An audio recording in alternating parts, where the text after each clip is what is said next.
smile. Hi, all. Please, Vincent. Okay, thank you, Moya. Hello, everyone. So good to see you all again.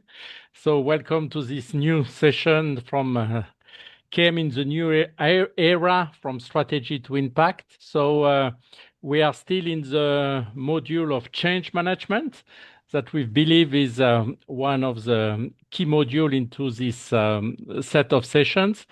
And today we are delighted and also very honored to have with us Sean Callahan. So just to give a bit of background, I got chance to meet Sean, I will say at least 10 years ago in an event organized by Arthur Shelley. I think a lot of you know Arthur. It was a Creative Melbourne event, and he had invited Sean to, to give a keynote talk on, of course, on one of his key topics on storytelling. And so I got chance at the time to get a signed copy of his book. So very lucky to have one of these. And Sean is a KMer, so I'm sure he will share a bit his background on the time he was working at IBM. But yeah, I was reading, going back to the book today, and I completely forgot this story you had in the introduction meeting with Dave Snowden and so on. So it was lovely to go back to this book. Great. So, we could not get a best speaker on this topic than Sean Callahan. He will tell you again, but he has been working with all these big companies all over the world, and I'm also a strong believer that storytelling is a very, very powerful way.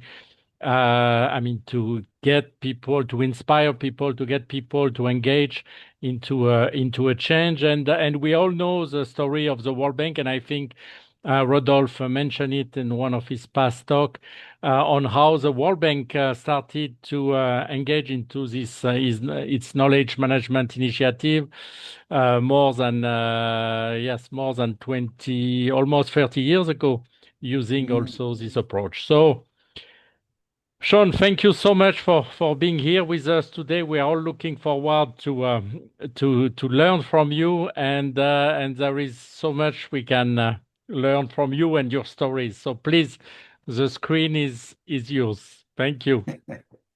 Well, thanks, Vincent. That was a very lovely introduction, and I'm very pleased to be here. As Vincent said, I started off in the field of knowledge management. I've got a photo, actually. I'm going to show you my slides, but I've got a photo to show you, um, just to really give away my age, I think, more than anything else. Um, Now, hopefully you can see that slide. I see Yes, some yes, thumbs up yes. there. Yeah, yes, we Yeah, can see yeah, it full good, good, screen. good, Yes. good. Um, so back in the late 90s, there I am. Back in the late 90s, I uh, decided it would be a good idea to start a community of practice around this topic of knowledge management for the Australian government. And it was Kate Muir, actually, who was the title of knowledge manager for essentially the Department of Social Security. So I went and visited her. I said, look, you want to create this thing called a community of practice. And we ended up calling it ACT KM. ACT was the state in which this group got together. And it was fabulous. It was, we built it up, and I think it might be one of the longest running KM communities of practice. It's turned into other things now, as you would well know. Um, but it was a great start, and I was always very interested in the role of tacit knowledge and how do you share that? How do you engage and help people immerse in it, if you like, more than anything else? And that led me, as Vincent said, to Dave Snowden. I was working at IBM at the time. Of course, as soon as you start working for a large organization, you sort of put the feelers out to see who's doing what. And I found that Dave Snowden was doing this work in knowledge management.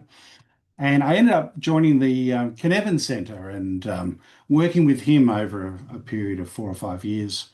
It was a great learning experience because we were throwing ourselves into these large organizations, collecting hundreds, if not thousands, of stories.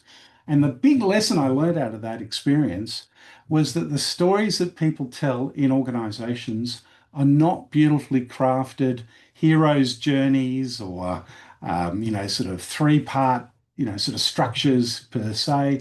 They were just these little anecdotes. And so in 2004, I decided to start my own business, and I called it Anecdote because of this observation, I guess, about the types of stories people tell in organizations. But today I thought I would sort of zoom into just one application of story work. And I say story work because I think it's a bit more than storytelling, and we'll touch on that in a moment. And I want to take you through some foundations, and then just some major elements around, how do you craft a change story? What story skills do people need in organizations to do this? And then the last one is almost like the bottom-up element of story work. How do you get people at the front line sharing stories in a systematic and purposeful way so that you change a culture, right? And I always had this feeling that if you want to change a culture, you've got to change the stories that are told, right? So part of it was finding out what stories are told, but also having some mechanisms to change that. So one of the things that came on my radar, and I was just watching some television, I think, or maybe I was listening to a podcast, and these two magicians, people might have come across Penn and Teller. They have, a show in Las Vegas. It's been going for many, many years. Penn is the tall, stocky fellow. Teller in the show doesn't speak, but in this case, Teller was telling a story and was sort of saying that when you do a magic trick, like make a coin disappear in your hand, if you just sort of show people the coin, close your hand, and then open it and it's not there, people are less impressed with that trick, right? They just there's no sort of cause and effect that's happening. And what he found was that if you do the smallest of stories, like you put the coin in your hand, you close it, and then you maybe take a match and drop it near your hand and go, oh, that hurts. And then open your hand and it's gone. People are far more interested in that little trick than if you had no story at all. And I thought it's just so interesting, just that human feeling that you need to know why something happens. And I think this is the basis of change. People are always wanting to know, why is this happening? Why are we going through this process? And I think this is something we can really help people with stories. I'm actually just about to start probably one of my biggest change story. I call it a change story. It's really a strategy story, but for an organization, got 400,000 employees all across the world, and each region is going to go through this process that we're going to learn about. And it's going to go through this process so that they can create their own story to explain the strategy. Humans. Oh, by the Sorry. way, Yeah. that's okay. By the way, if anyone has any questions as we go along, you can either pop them in the chat window or just come off mute and ask the question, right? I always like going down little side alleys and sidebars.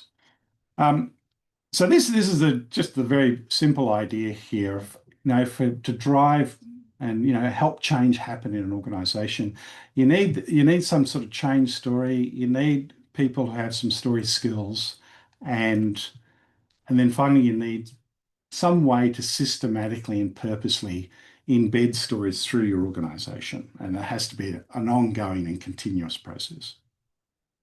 But before we get to this element, I just want to give a bit of a feeling for everyone around what does it feel like when you're sharing a story, right? So like this is a little exercise I've got for you. So these are our foundations. By the way, I've in the chat window, I put a copy of the workbook that goes with this. This is actually part of a bigger program that we run for organizations. But I popped the workbook in the chat window, and you can download that PDF. And these numbers in the bottom left-hand corner actually refer to the page numbers in the workbook, just in case you're wondering. But I thought I'd do this exercise. It's sort of in two parts. The first part, I'm going to pair everyone up, right? And I'm just going to ask you to more or less answer two questions. The first question, I'll get you to share with your colleague for a minute. You got to go for a whole minute, right?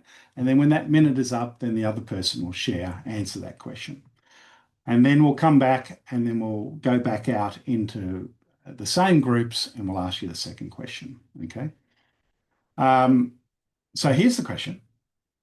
It's a pretty simple one. All I want you to do is for a minute, I know this sounds a bit hokey, but it's got a purpose. I just want you to describe to the other person what you do for a living, right? And you've got to keep going for a minute, right? That's the key thing. So put your timers on when you do this. And then when you've finished your minute, let the other person do their minute. Any questions? Should I open breakout rooms for two? Yeah, I was going to do it, but you can do it. That'd be cool. I'm not sure just that you can just do in it. pairs. Pairs is good. I'll put 15 For of 2 them minutes. 2 minutes. Okay. Oh, yeah, 2 minutes, and then we'll come back and I'll tell you the next question.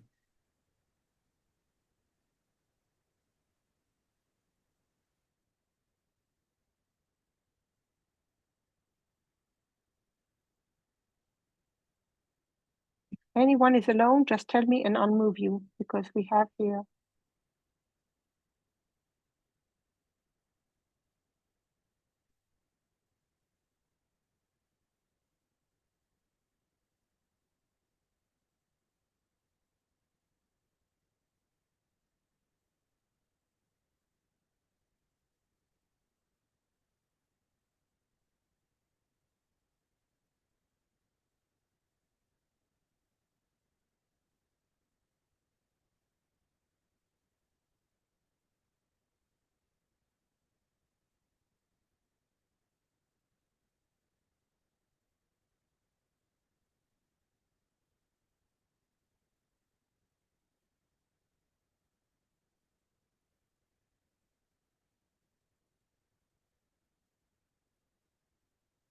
I hope that will be okay now.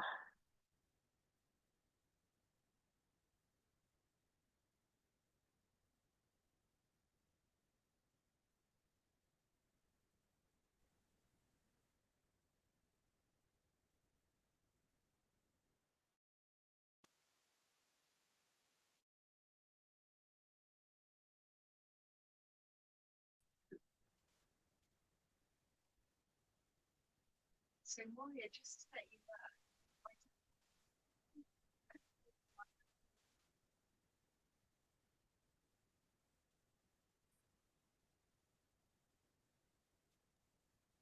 know, I see, Alison, that you have returned already. We cannot hear you well, Alison, yes. Moria, I pushed the wrong button. In my case, I left the meeting, so you may have to reassign me as a co-host. Sorry. No problem. You guys got back I'm here early. too. No. We are not back. We just Alison, you just joined? We cannot hear you, Alison, yes. Alison was in some room. Yeah, I was in another room, but we were three of us, so that's why I decided to. Oh, everyone is back. Yes. Okay. Okay. It took me time where there was 1 or 2 rooms with 3, no computers. Okay, here we are. Everyone is back 2 That's minutes. okay. We'll just adapt. Whatever happens, happens. That's good. So you've done the first part of this exercise. Hopefully you both had a chance to share, a little bit about what you do for a living. It doesn't matter if you didn't, as long as you get to hear a little bit of that language, if you like. But the second question I've got for you, now I might have to share my slides again, I think. Let me just have a look. Yes, I do. Hang on then.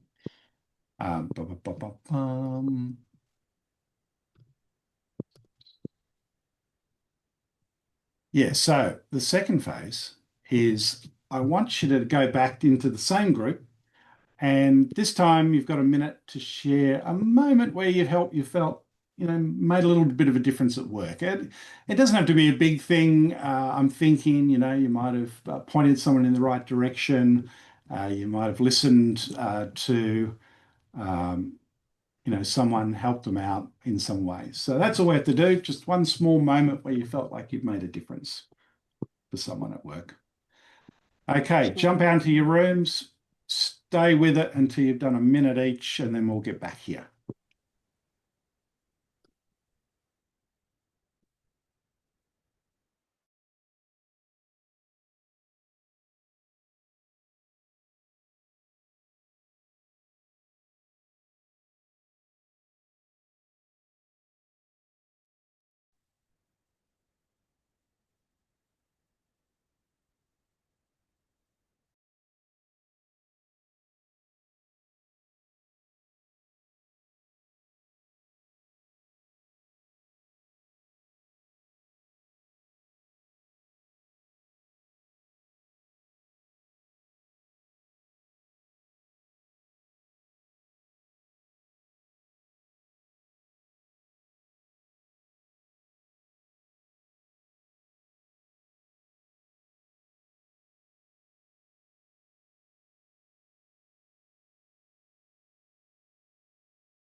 Now, did you guys just come back from your breakout rooms, or did you just hang around in the plenary?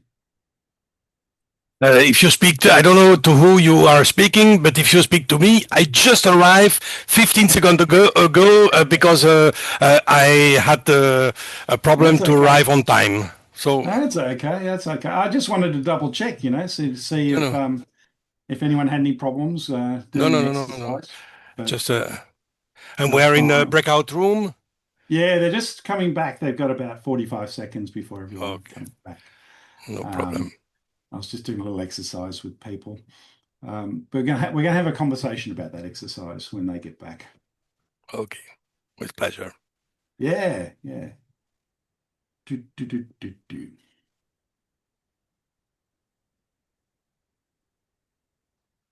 I was actually talking with Gunnar, so he's traveling at the moment. A few people coming back. There he is. See that we are not yet connected.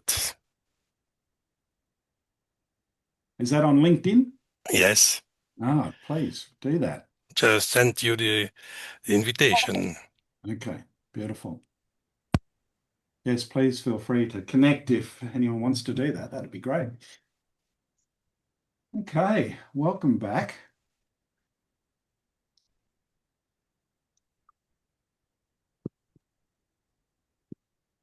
I think we've got everyone now.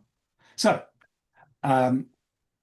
what you might have noticed in just that little exercise is that I sort of got you to speak in two different ways, right? In the first way, describing what you do for a living, you tend to just list things out. It's kind of a dot pointy way of speaking.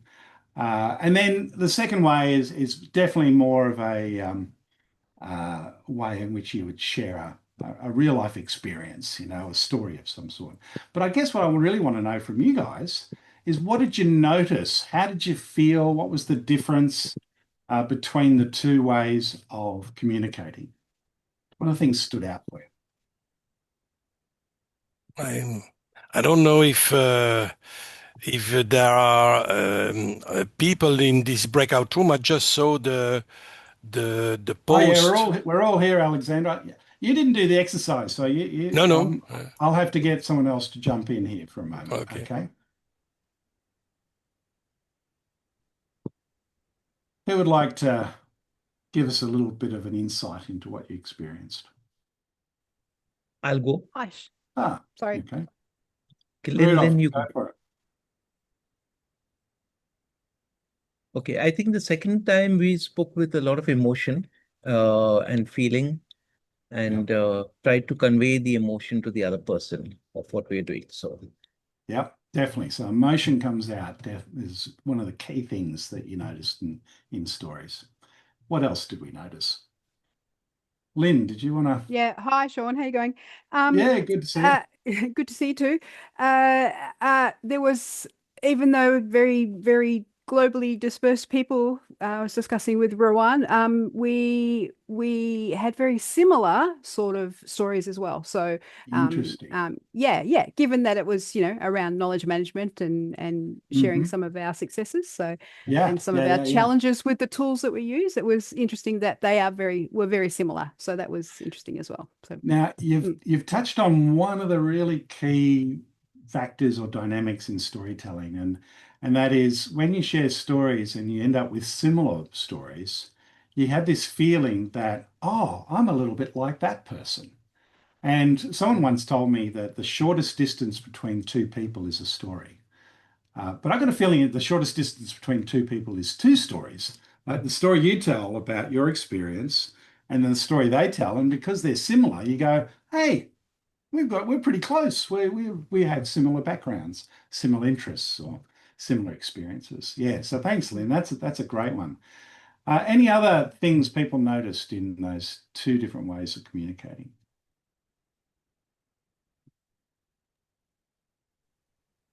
Did anyone? Yeah. Sorry. Yeah, hi, Sean. Yeah, if I may, I was just wondering also, just to play sort of not devil's advocate, but if we had switched the sequence around, because the first conversation, don't forget, was a bit of an icebreaker. Yes, a bit more rigid, a bit more like, okay, this is what I do, type of thing. They basically introducing yourself, and which allowed the second one to then make sense contextually because you already understood what the person does. If we had switched the sequence around, I'm wondering if it had the same effect. Yeah, it might. Also, I don't know. don't forget, you also build I've never trust. tried that. But I tell you what I find interesting is that even though, the session's about storytelling, just how few people actually tell a story in the first description, right? Like there's nothing stopping anyone to sort of say, let me tell you what I do for a living. Actually, an example just from yesterday is a great illustration of it, and tell that story and sort of say, hey, and I do that 1,000 times. We don't do that. We tend to just list out these things, which is kind of interesting that we don't do it. So it's not a habit for everyone. And really, I guess that's one of the points that I really want people to realize is for this, you want to develop it as a bit of a habit of sharing experiences. Now, the last question I wanted to ask the group was, did anyone have the experience as they were listening to the second way of communicating, the story approach, that they could see it happening, right? There was some visual elements. Yeah, Patrick's nodding. Because it turns out that if you can make your story visual, your visual memory is just so great. Like it makes things stick like nothing else. And there's lots of good experiments of it. But just from your own experience, if you go to, let's say you go and have a look at a house for sale, right? And you walk through that house, you go into the kitchen, you go into the bedroom, down the hall, upstairs, other two bedrooms, and then someone asks you 6 months later to sketch out the floor plan of that house, you'll be able to do that. Because we have this phenomenal memory of visual and geographic location, right? And that's what stories are, visions and geographies, times and places. That's what stories are. That's why they're so sticky, right, in terms of remembering something. Anyway, that's all I wanted to do for some little foundation, a little bit of thinking about storytelling. But I want to get into the, I guess, the first thing you really want to be able to do in storytelling, and that is to build your repertoire of stories, right? And I'm just going to show you just one sort of framework that I use all the time. It just helps you spot stories. And I'm going to leave you with one important tip around storytelling as well. So let me just hit my share button again. Here we go. Yeah, so spotting stories is it's kind of like the prerequisite for all this. If you can't tell if something's a story or not, you know, your work that you're doing is just not going to get the impact, because you only get the benefits of storytelling if you're actually telling a story. And you might think, God, that's such an obvious thing, Sean, but you'll be surprised at the number of times, like this happened to me just 3 weeks ago. I was doing some work in London, and just before my session, the head of HR, big oil company, came up to me and said, "Oh, Sean, we're doing this big change. Here's our story."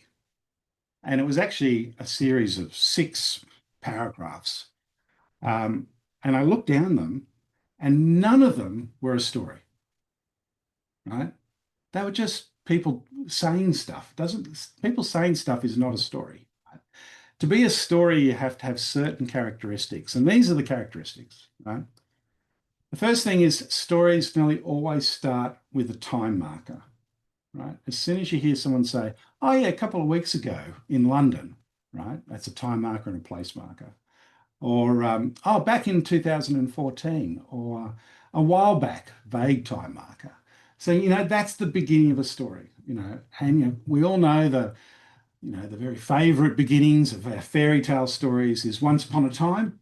But as I say to my colleagues, it doesn't work that well in business. But it's the same idea. Stories start with a time marker. The next thing stories have is stories have events. This happened, then that happened, then this happened. They're not opinions, they're not perspectives, they're not points of view, they're just events, right? That's all they are. And they have to be events. And it's better if the events are visual events, right? As we've just learned. Thirdly, stories have characters. In business stories, we have people, and you know, people have names. People have dialogue. And interestingly, you know, when you do dialogue, by the way, dialogue is really important in stories. Not screenwriters, but songwriters use dialogue all the time. And it brings, what it does is it brings the listener in to feel like they're right there. Like you'll say something in a story which is along the lines of, "Oh yeah, then I bumped into Peter, and you know what Peter said?" And then you do the Peter dialogue, right? And it just creates intimacy by sharing dialogue. The interesting fact about dialogue is you can't deliver dialogue unless it's inside a story. It's the only time you can deliver dialogue is inside a story. So when you hear dialogue, you should be going, "Ah, yeah, that's a story," right? And finally, for it be an actual story, you can say all these things, but unless you do this last bit, which is you got to say something that's unanticipated. And I use that word very advisedly, unanticipated. You don't have to be, your socks are not having to be blown off. You don't have to wow people. It just has to be enough for people to hear and they go, "Oh, I wasn't expecting that." Right? That's the minimum required for a story. This doesn't say what's a good story. It just tells you what a story is. Now, with that information, it's a curse as well as a blessing, because from here on in, you'll start to see stories everywhere, right? But you need this so you can build your repertoire of stories, right? And by the way, it's not a business story until you have a business point. And the simplest way to deal with the business point is to preface your story with the business point, right? So, for example, if I told you, I'll just tell you a little story about some work I did with Mars. So The chairperson of Mars is a lady, was a lady called Victoria Mars. She was part of the family. It's a family business. And she was visiting a Tesco to see her products being displayed. And of course, when she arrives, everyone rolls out the red carpet. And they were taking her down this aisle of Tesco. And just as she turned into the aisle, she could see one of her, they call them associates, her colleague, still putting together the pile of sort of dog food, cans of dog food, you know, sort of piling up. She was on her hands and knees, furiously trying to get this done. And the person who was with Victoria Mars, the head of sales, was very unhappy about this. And he starts to speed up. She starts to speed up. And eventually they both get there at the same time. And Victoria Mars gets down on her hands and knees and just sort of says, how can I help? Right. And when I heard that story, I thought, wow, that's amazing. That's an amazing bit of leadership. And if I was to retell that story with the business point, I would just start with the business point, right? I would say, you know what? Leadership by example is one of the most powerful things you could do in an organization. Just a few months ago, I heard this example from Mars tell the story, right? Now, the reason why it's a powerful way of doing it is that the listener now knows why you're telling this story. Because sometimes people, when they jump into a story, the listener's going, why am I being told a story? You know, like they're freaking out a little bit. They feel like they get stuck in this story. But if they know they're going to learn something, they'll relax a little bit. They'll sort of go, oh, okay, this is about leadership. This is about, you know, modeling behavior. And then when they see that, you know, Victoria Mars get down on her knees, you know, this multi-billionaire doing this, they go, it's like the penny drop moment for them.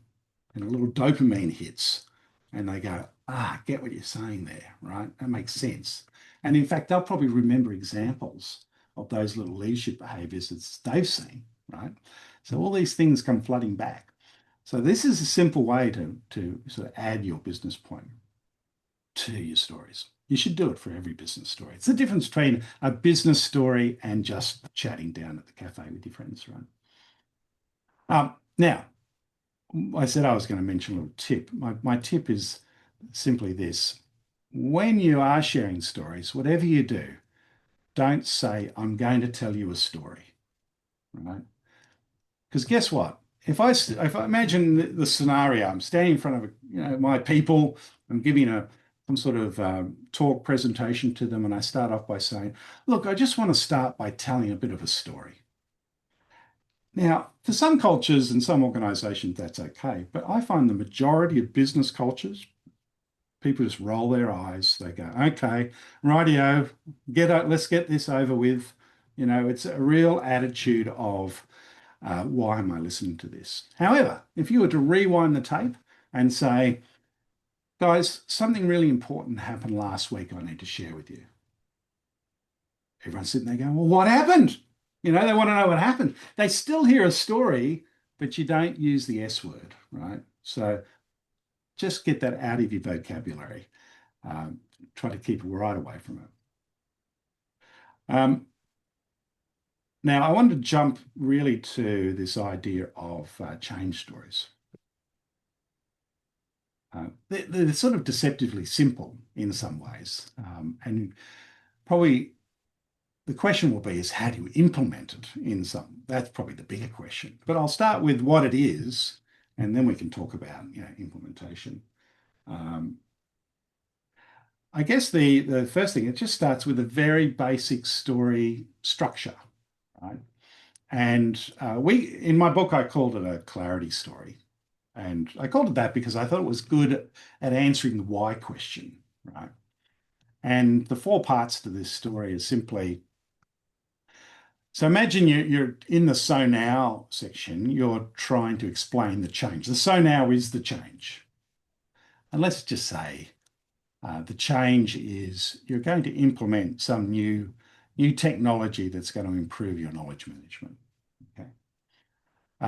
So you can sort of say, look, in the past, the way we dealt with this was like this, and we did some pretty good work. Actually, by the way, in the past, it's always good to honor the past a little bit. You don't want to dump on the past. Because if you're working with an organization people have been working there for many years, they don't want to hear a story where you just dump it on the past because they were there.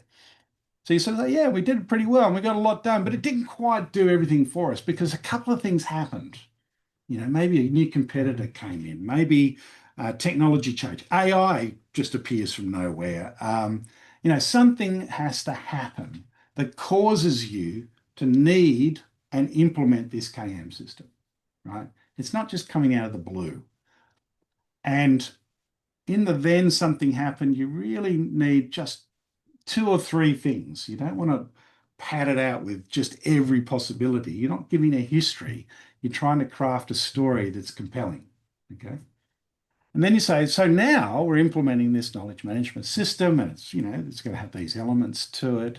And then you want to finish by describing just a couple of vignettes of the future, right? And my 2 favorite ways of doing the future, one is using the magical starting phrase, which is simply, so imagine this. Because as soon as you say, so imagine this, you can make up anything after that because it's clear that you're creating something out of nothing, right? So you might sort of say, so imagine this, a field worker pulls out their smartphone and in 3 clicks, they get the answer and they can actually shift the way in which they work, blah, blah, blah. You want to make it as visual and compelling as you can, these future statements, right? I call them little scenes, future scenes. And you might do 3 of them. You might sort of say, and imagine this and imagine that. I can tell you what your intuition will make you do.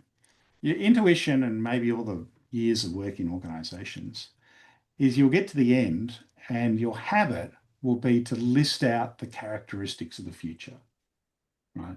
Oh, in the future, we'll be more transparent. In the future, everyone have access to the system. In the future, these are story killers, right? Because what you're doing is you're falling out of story mode back into dot point mode, okay? So you want to keep it, and because we remember endings, the end of the story is the most important part of the story, right? So you need a little springboard for people to imagine it and go, yeah, I want this. I want this future. Now, of course, in 3 imagine if type statements, you can't get the full picture of what the future's like, but it gets people to ask questions and, you start to get people into a conversation. So imagine this is one way of doing it. Another way of doing it, and I call this the William Gibson approach. You might have come across his quote, which he said, he's a sci-fi writer, and he said, the future is already here, it's just unevenly distributed. And I kind of like this idea, especially in big organizations. So this company I'm working with 400,000 people, their future is already happening. There's some little corner of this organization where someone is doing something which is defining their future. Imagine if you could find that little group and tell their story, right? So you can sort of say, and our future is already happening. We have a team in Hyderabad, India, who just 3 weeks ago, ... start telling their story. And then you finish that story by saying, and imagine if we could do that everywhere. Just imagine the impact that would have. Again, you're trying to get them to fill in the dots in terms of what the possibilities are. Now, with this story, if you tell it at the high level, like in the past we were like this, and then it happened, and so now we're putting this system in the future. If you tell it at that level, it's still a little bit of a boring story, I have to say. It's a bit high level.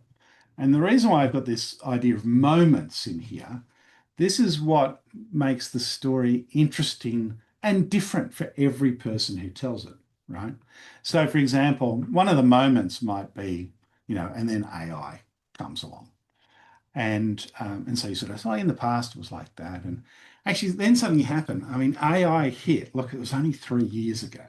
And then you drop into a moment where you're sharing one of your own personal experiences, where you sort of say, I remember the first time I actually booted up ChatGPT. And I was just sitting there mucking around, creating poems in all sorts of different styles. But then I got it to do this one simple activity, which in the past, creating proposals was something that took me ages. I knocked that proposal out, I reckon, in 15 minutes. That's when I knew this was going to change the world. It's sort of, you want to bring in one little personal moment, and and you can put, it usually happens in the then something happens section, but it can happen anywhere really. The moments is the things that bring it to life. It's the thing that makes it visual. It's the thing that connects with other people, and it makes it sound like you, right? And it's not just a script that you're telling, it's something that happened to you. So the clarity story I guess pattern is the foundation for this. By the way, you see this clarity story pattern everywhere. I was in, here we are, Lincoln Memorial in Washington, DC. And this is the Gettysburg Address. And of course, I'm always on the lookout for time markers. 407 years ago. Sounds like a time marker. In the past, it was like this. Now this is happening. We're engaged in this civil war. We're now dedicating this battlefield as a war grave, so that in the future we can have a country that looks like this. So once you see the pattern, you see it all over the place. Now, I mentioned that, if you like, the clarity story is the top-down element of this. And the way by the way, the way you build this, so for this company, what I'm going to do, starts next week. I'm going to go, I've got their first leadership group, the top leaders in this company coming together. And I'm actually going to take them through, I've got this big, got one here. I've got this big, clarity story on a big piece of paper. And I just break them up into groups. I've got 20 people, so I'll probably break them up into 4 groups of 5. And each group will have a go at telling that story or creating that story. And then I get each group to stand up and tell it. And the others have to sort of say, yeah, I like that bit. That's a really good bit. Oh, I'm not too sure about that bit.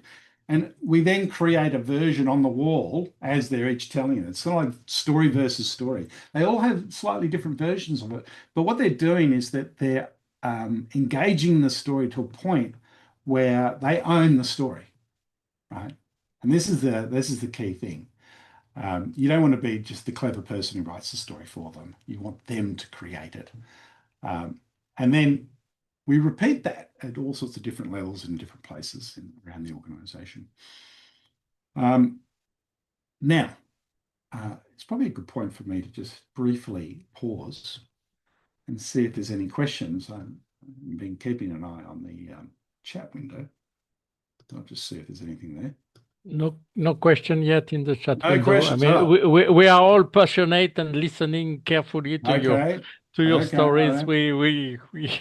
We are absorbing at this stage. So absorbing is good, but feel free to ask any questions as we go along. I was going to tell you then, the last sort of part of this puzzle is the embedding, right? You want to embed stories, and how do you go about doing that in an organization?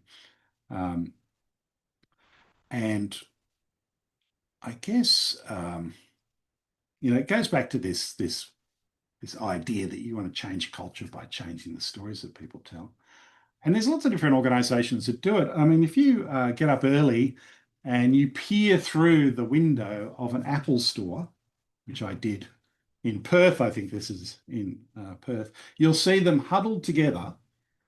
And what they're doing is that they're sharing stories of customer impact, right? So this is at the front line of, their sales organization, essentially. And the manager just sort of says, so, over the last week, or even for the last day, has anyone got an example of, where we felt like we've made a difference for a customer? And someone will share an example. and everyone will clap, and then he'll ask a couple of questions. And it's the questions that are really important, right? Because it's not just the telling of the story, it is the making sense of the story. And so one of my favorite questions is simply, oh, okay, so that's a great story. Tell me, and aiming at everyone in the group, what's significant about this story? Now, anyone who's familiar with most significant change as a technique will recognize this. But just by asking what's significant, and you'll be amazed what people will say. They'll say things like, oh, you know what's significant is Janet would never have done that unless she'd done the XYZ training. No, there's no way she could do it without the XYZ training.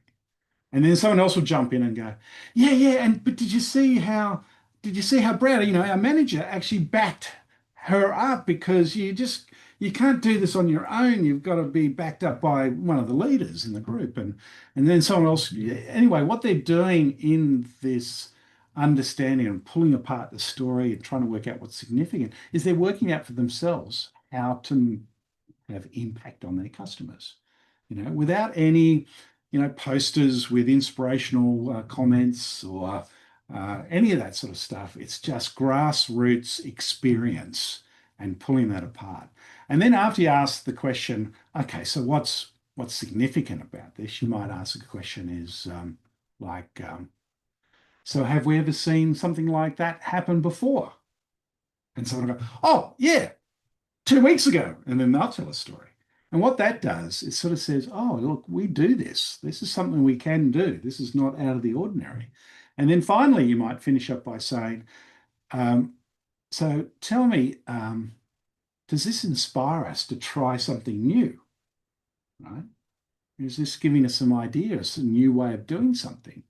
And so I go, yeah, what we should do is X, right? And this is the beginning of a new story, right? So it becomes this cycle of stories.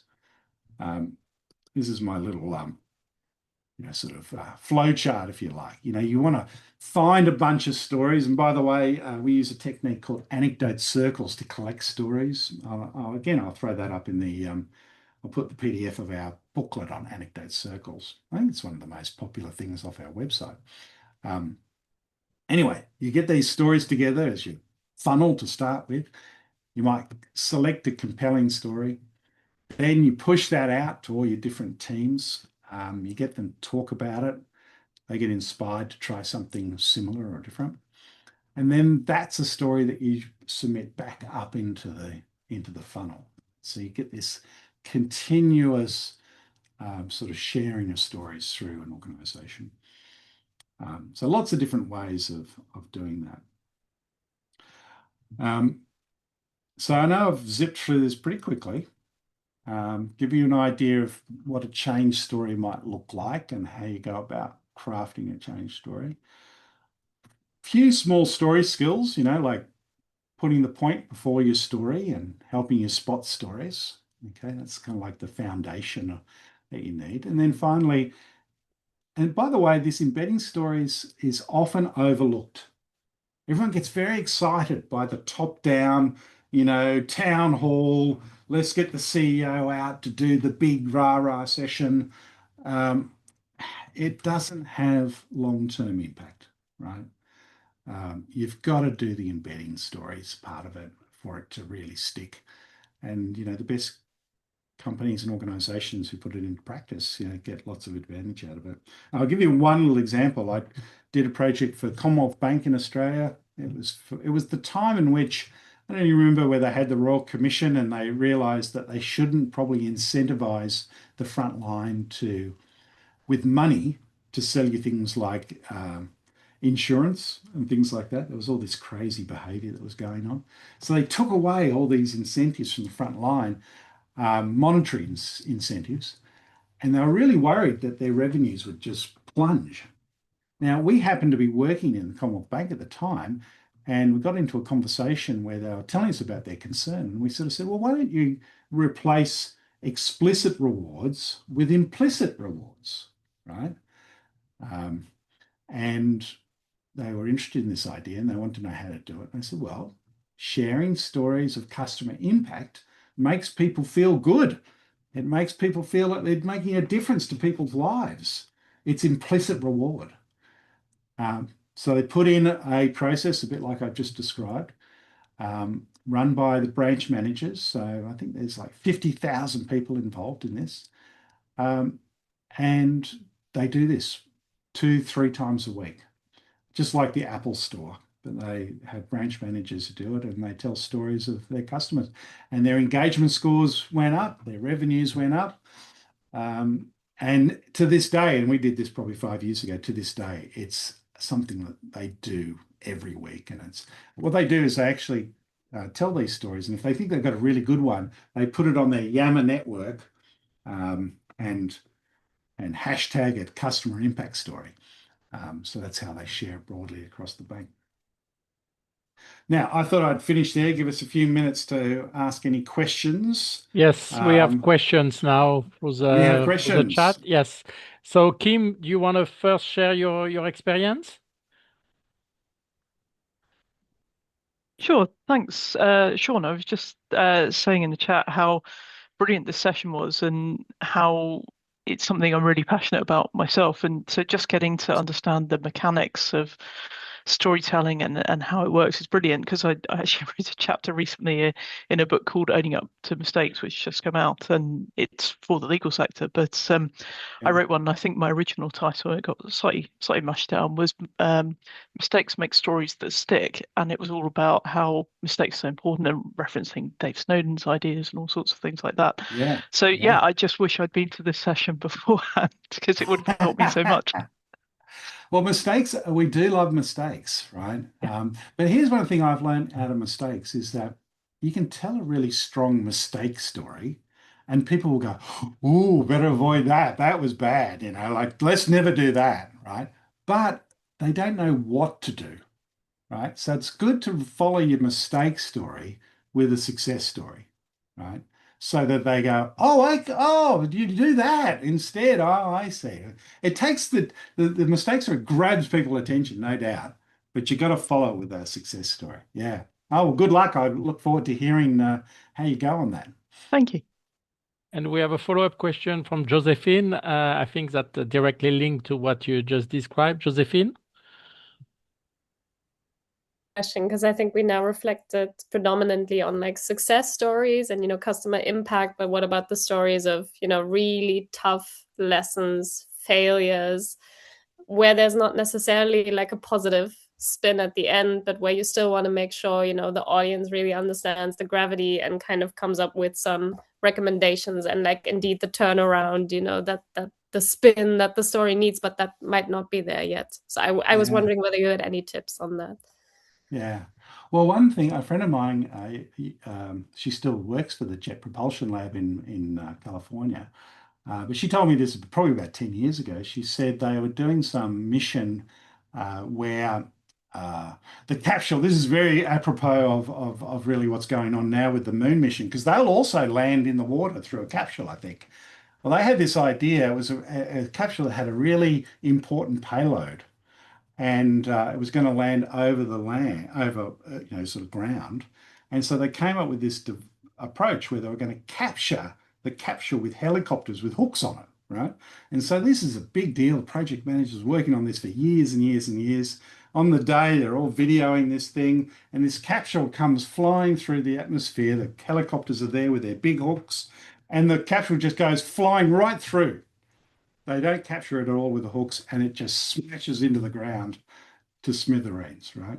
Now, she runs a session which is lessons learned from project managers. So she went straight to this project manager. She said, this is great. He says, there's no way I'm talking about this, right? She said it took her 2 years before he had the ability to even talk about that particular failure. Right. So I guess one of the lessons is sometimes you can't get the story straight away because it hurts too much for some people. The stakes are so high in that case. So that would be one lesson from it. But the other thing is it's so interesting how people don't even know what lessons there are to be learned. I remember running a lessons learned exercise. It was the simplest exercise you can imagine it was an IT group, been working together for a number of years. And I sort of said, we'll get together to see what lessons we learned at the end of the project. And one of the project members sort of said, Sean, quite frankly, it's a pretty standard, project. We didn't learn any lessons. And I went, oh, okay. So I just drew a little timeline and along this wall, and I said, okay, tell me the big events, and people start putting the events on it. And then, and I got them to do what their mood was through the project, right? So, and everyone sort of put their mood, and sometimes the mood was low. And I said, oh, this mood was really low here at the beginning. What was going on there? And this guy who said there was no lessons, he said, oh my God, getting our funding was the biggest pain in the ass. It was terrible, And anyway, they all talked about that. And at the end, he goes, tell me, if we ever have a problem getting a sponsor, can you remind me never to do this project? And I had to say to him, that sounds a lot like a lesson. I think that might have been a lesson. Anyway, we found lesson after lesson after lesson out of that, right? And the easiest thing, draw a timeline, get people to remember events, get them to relive those events. All these things come out of that. So, and good and bad, by the way. And you want to balance it too. Yeah, great questions. Thank you, Sean. Patrick, Thanks, you want to guys. go ahead? Yeah. I guess mine is more around corporate communication, where storytelling can be used or is often used for motivational purposes, but there's a fine line where it can actually become seen cynically as a spin. So I don't know. So my question was really around what kind of advice do you give to senior management to avoid, to make it, to ensure that it's motivational, it doesn't have the counter effect? Well, I tell you what, the worst offenders in organizations are the sales teams, right? I have to, really make it clear to them. I don't want you to make up these stories, right? These have to be things that actually happened. So that's the first thing. That's the authenticity element, right? But the other thing that can happen is a leader gets stuck on a story, right? He thinks he or she thinks they've got this great story, and they just keep telling it over and over and over again. And people realize, oh, he's just saying it for effect, right? He's just saying it to try us to believe X. Whereas if you're really, one of the best leaders in this, like I remember working with the CEO of an insurance company, and he was great because he would go into the organization and he would have a topic that he was interested in. Like when I was there, he was interested in judgment. He wanted people to make good judgments. And so he would go and find stories of good judgment, and then he would just recount the stories that he found, right? So it was a really authentic, and he would tell the story and then sort of say, we need more of this. This is great work. So he was sort of kind of giving people accolades whilst finding examples of good judgment. And some of them are really nuanced, I suppose that's what judgment is, right? So they were fascinating, non-black and white stories. So that's what you do. You want to keep to real stories and change them up. That'd be a few things I'd say. Alison wants to share also one of her experience. Please. Oh, really? Thank you so much. This has been an amazing session. I absolutely love storytelling. I am actually a business change manager in my day job, as well as being KM as well. Just very briefly, we went through a huge organizational transformation a couple of years ago, and the part of the business where I was very technical. It's called system integration, where we're integrating equipment together, and people were really unclear what was our business area all about. So I thought what I'd do was, there was already work going on in those areas. We just reshaped that part of the organization.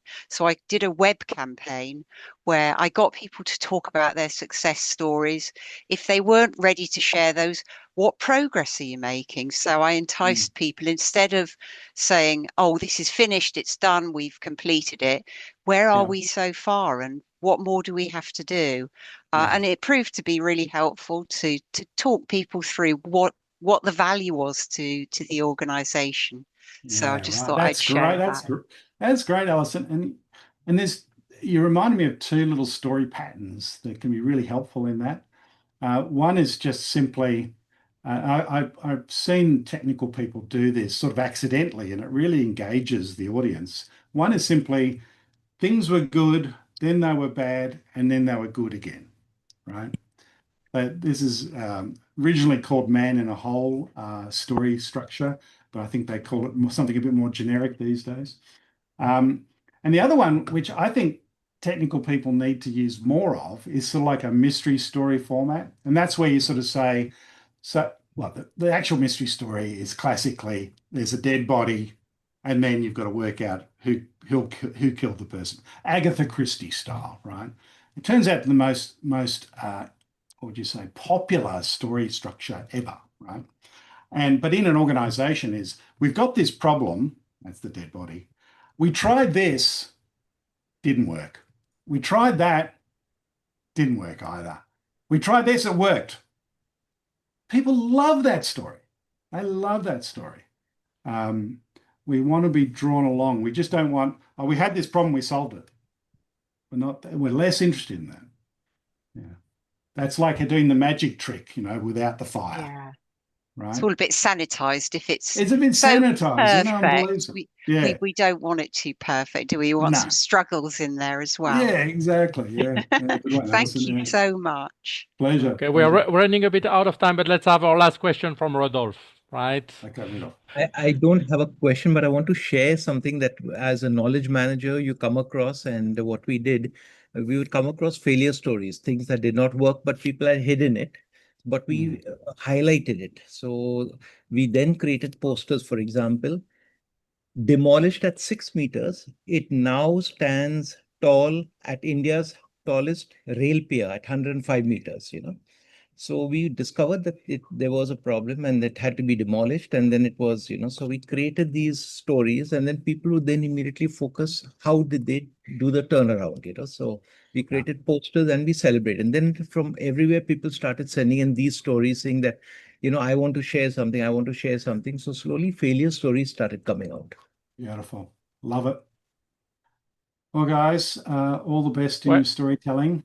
Yeah, thank you so much, for your Sean. attention. Yeah, well, thank you. I think we could listen to you for hours and hours, and I think you got already a wonderful feedback on the meeting chat. I remember a long time ago you had mentioned that you were collecting stories. Is it? Do you still have a place where we can look at these stories, or not really? Yeah. On our website, if you dig around, I'll see if I can find the URL. I'll send it to you. There is a place where we put a whole bunch of those stories. Yeah. Okay, wonderful. And you early on during the meeting, you shared also a kind of some PDFs. Yes. So this will be self-explanatory how to structure your story, and you shared a copy of your book also, I saw. Yeah, I did. I shared the book and the workbook for this program, Story Powered Change. Okay. Storytelling for Change, yeah.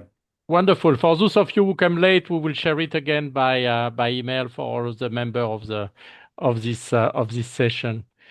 Sean, thank you so very much. I mean, we could not get a better speaker than you for this topic, and thank you. Pleasure. And stay well, and hopefully we'll run into each other soon again. That would be great. Thank you. All the best to everyone. We added the workbook to the materials that are sent to the people in the shared drive. And in the email, I'll also share with everyone a book review I wrote on your book. Not so people don't read the book, but so that they see what it is about and decide to buy it. And if they already read it, they remember what they have been reading and go back and read it again. Beautiful. Thanks, Maria. Thank you all very much, and see you Thank next week. you, Maria. Thank you, Sean. everyone. Have a good night. Thank you. Bye. Bye.